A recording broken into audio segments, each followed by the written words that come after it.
В този пети епизод от кариерата ще видите първия матч от Карабал Къп и както матч срещу Манчестър Сити.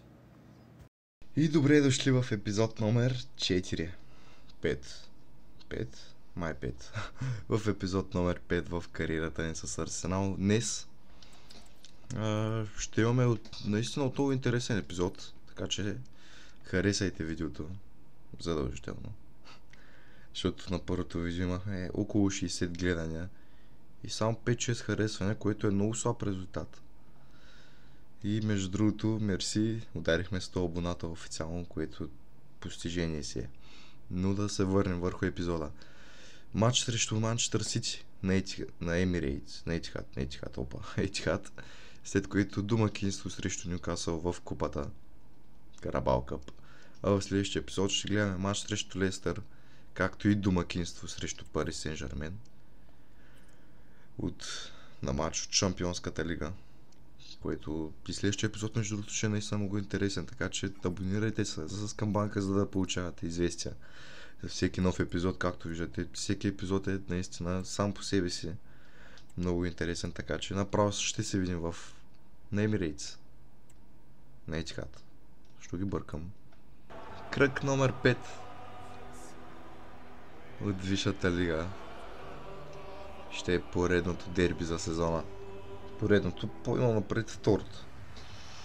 Дерби не знам дали се води, ама между два отбора, които ще се борят за титлата този сезон, повярвайте ми.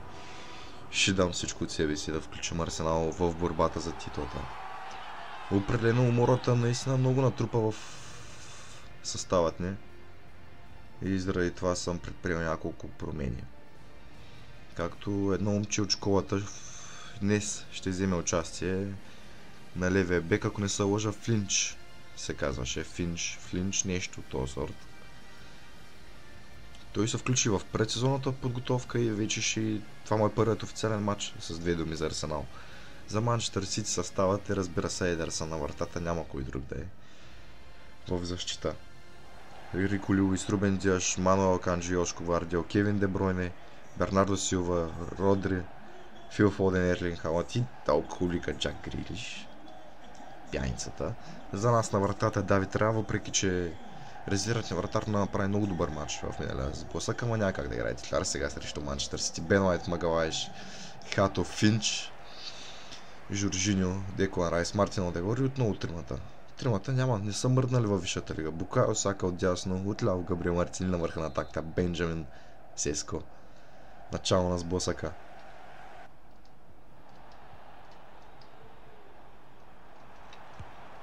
Халанд. Браво на Давид Рая. Сака. Напредваме и това е опасна ситуация. Сака. Вече в наказателното поле Сака. Няма с кой да играе. Завършващия удар е още по-трагичен. Срещу Младока Финч ще видим кой ще се спечели между двамата определено млади футболисти. Фил Фоден с много повече опит като цяло в футбола. И това е гол. Ерлинг Халанд открива резултата. Малко от нищото дойде това попадение. Защото Халанд буквално беше с гръб към вратата. Не се очакваше изобщо като цяло да стреля, камо ли да отбележи. Спусна Хато човекът си. Хато трябва да се справя определено с Халанд, което не е лесна задача за още един 17-18 годишен футболист. Доста млади футболисти вкарахме в отбора на Арсенал този сезон, който или ще е добре, или ще е зле. В крайна сметка 20-та минута Ерлинг Халанд открива.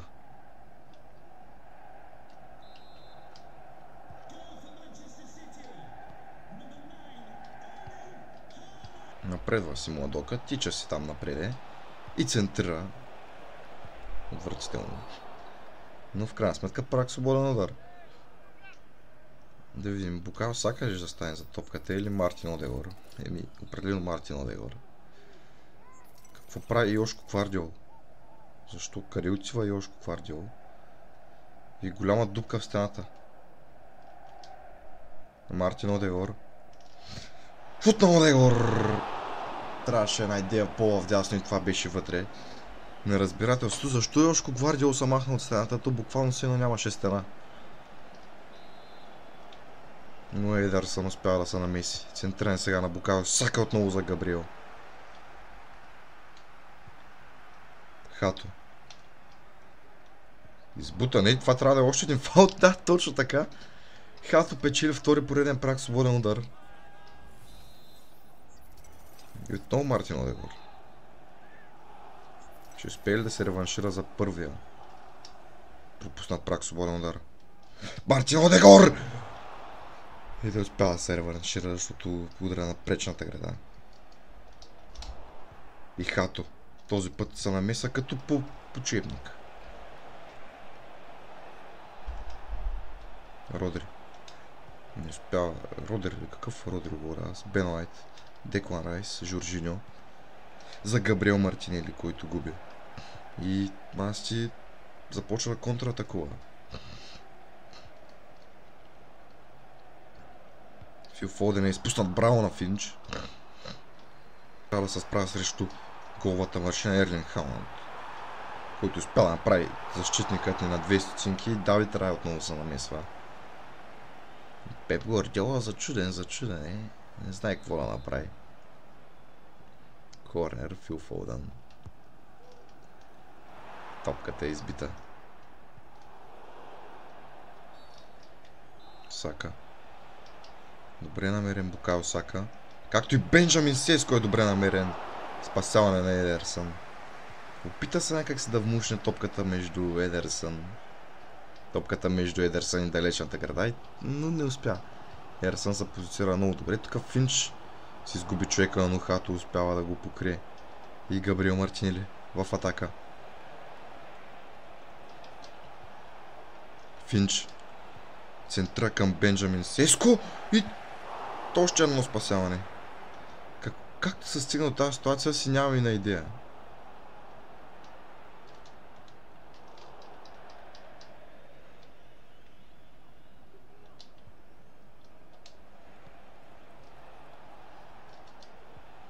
Букайо Сака. Жоржиньо. Хато. Финч. Ще има центриране. Или пък не. Този път вече ще има центриране. Или пък не. Но този път вече съм сигурен, че ще има центриране. Или пък няма да има. Сака. Шута Габриел Магалай. Добре отиграна ситуация в крайна сметка. Габриел само, че не успя да улучи двуметровата врата. Колко по-голяма трябва да е? За да успее да оцели.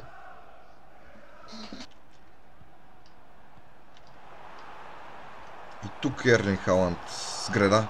Като по чудо резултата не става 2-0 в 81-та минута.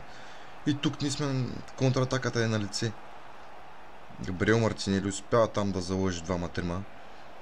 Жоржиньо няма с кой да играе. Много Мартинели се впуска в атака. Чака Модока. Финч не намира Сеско. Може би ако там, дали ако беше там някой друг ще да успее да намери Сеско и тук. Оттам Сеско, повярвайте ми, ще да отбележи. И резултата да бъде изравнен, но няма как това да се случи. Поне за сега. Какво прави Давид Рая? Глупост след глупост. От вратарят ни. Рая, после как да не използвам другия. И това е фал. Фал в атака. Давид Рая чисти напред. С надежда да намерим някой. Не ми да го намерим. Намерихме го, но няма. Край на матча, първия матч от епизода. Манчестър Сити в крайна сметка успя да победи. Пеп Гвардиола е в екстаз. И между другото ще пробвам нещо ново. В по-големи такива матча, в дербита. Матча с големи отбори. Ще оставам по-голяма част матча. В смисъл ще показвам повече положение, за да е по-дълъг епизода. За да виждате по-голяма част от матча. Без скучната част, разбира се. Скучната си я запазвам за мене. Но вие такъв човек съм. И да, в крайна сметка тук от Етихад, Манчестър Сити и Арсенал. 1-0. Какво прави Пеп Гвардиола? Няма значение, разбира се. Предошли на Емирейтс. Първи рунд, поне за нас, мисля, че е втори или трети реално се пада в Карабал Къп. Между Арсенал и Нюкасъл. Умората наистина прекалено много се натрупва в футболистите ни и съм длъжен да използвам наистина по-резервен състав, защото няма как. И започна да ми се контузът тук един след друг, после нямам какво да ги правим, мога да ги оправим. Player to Watch, капитанът ни Мартин Одегор. Определено заложил съм на някои по-неопитни, някои по-млади. Дори да не го кажем млади, някои дали с по-малко опит. И по-слаби. Добре, ще го кажем така. По-слаби футболисти. Днескашния сблъсък, както виждате, Парте, Кивьор, Тиерни, още едно момче имаше в центъра на терена, как се казва, Луис Кели, Рахим Стърлинг, Джовани Куенда, Бенджамин Сеско ще играе обаче титуляр. И както разбира се, Деспланчес, резервният вратар. Имаме на скамейката, разбира се, Букао Сака, Габриел Жезус. Имаме си и класни футболисти на скамейката. Разбира се, ако трябва да вадят мача, до което се налагам да не стига. Видяхме, май ще играят с титулярите. Да, виждаме и бившия ни футболист Александър Зинченко. Ливраменто, Александър Исак, Антони Гордън, Мигуел Алмирон, Лонгстаф, Жоелингтън, Бруно Гимарай. Ще тотално се свърлят за да победят.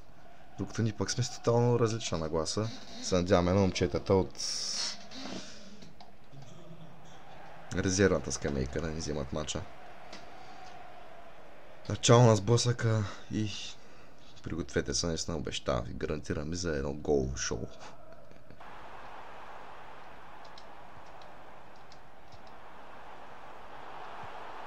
Това е нарушение. Поредния прак свободен удар, който Мартин Одегор ще изпълни. И този път няма да вкара отново. Обаче Сеско е. И още един прак свободен удар.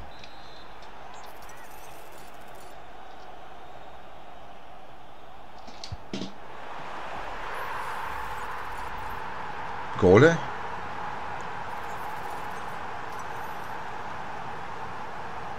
Какво? Какво се случи тук? Да, това е гол.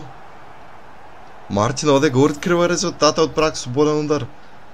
Обърка се тук фифата, определено с повторението и тя не знае какво направи, дори не се видя. Мартин Одегор обаче открива резултата от прак свободен удар. 1-0 в буквално края на първото по време. Да, виждате. И да, разделяме се на почивката с предимство от един гол, разбира се, благодарение на капитана ни.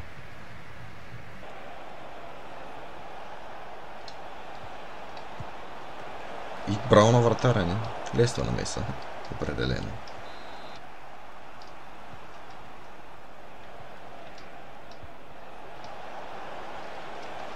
Александър Исак, резултата е изравнен. И всичко дойде от грешката на Рахим Стърлинг, ако не се лъжа, и тази контратака, която Нюкасъл не направиха, взема топката. И резултата е изравнен 1-1. И това е лошо. Определено е лошо. Браво на Томас Партей, който ни изважда в 94-та минута от най-дълбоката част на матча. Всички се нахвърлят да му се радват. С заслуга обаче. Андро Трозър влиза, не знам за къде, но Рахим Стърлинг напуска. Да видим последен шанс за сблъсъка, просто трябва да изчистим топката. Това трябва да направи Трозърт. Изчистя, но не е по най-добрия начин. Само да няма игра с ръка. Няма. Чисти Тиерни. Тиерни право напред и това ще се дуспи. Всичко ще се реши на 11 метрови наказателни удари. Първа дуспа. Жоржиньо. Матео Жоржиньо. Хладнокръвно. 1-0. Александър Исак. И близко беше вратарят ни да фане дуспата. Букайо Сака 2-0, категоричен шар. Втори пореден ъгъл оцелва вратарят ни. Кай Хаверц. Удар на Кай Хаверц и той е безкомпромисен. Бруно Гимараеш. И този път обаче Дуспата е спасена. 3 от 3 ъгъла оцели. Нашия вратар и ние отбелязваме четвърта Дуспа подред. Сега ако Деспуанчес фане Дуспата на Антони Гордън, Арсенал продължава напред за Карабао Къп. Да видим Антони Гордън. Шут на Антони Гордън. Гол. И капитана. Капитана ще реши всичко. О, това не е капитана обаче. Това не е Мартин Одегор. Това е Микел Мерино, който си изкара и жълт картон. Шут на Микел Мерино! И Арсенал са напред в купата в Карабао Къп. Драматично с Дуспи главният герой е Деспуанчес обаче. Но в крайна сметка не Деспуанчес е напред, а целият ни отбор. Успяхме с 5-3 да спечелим Дуспите срещу Нюкасъл.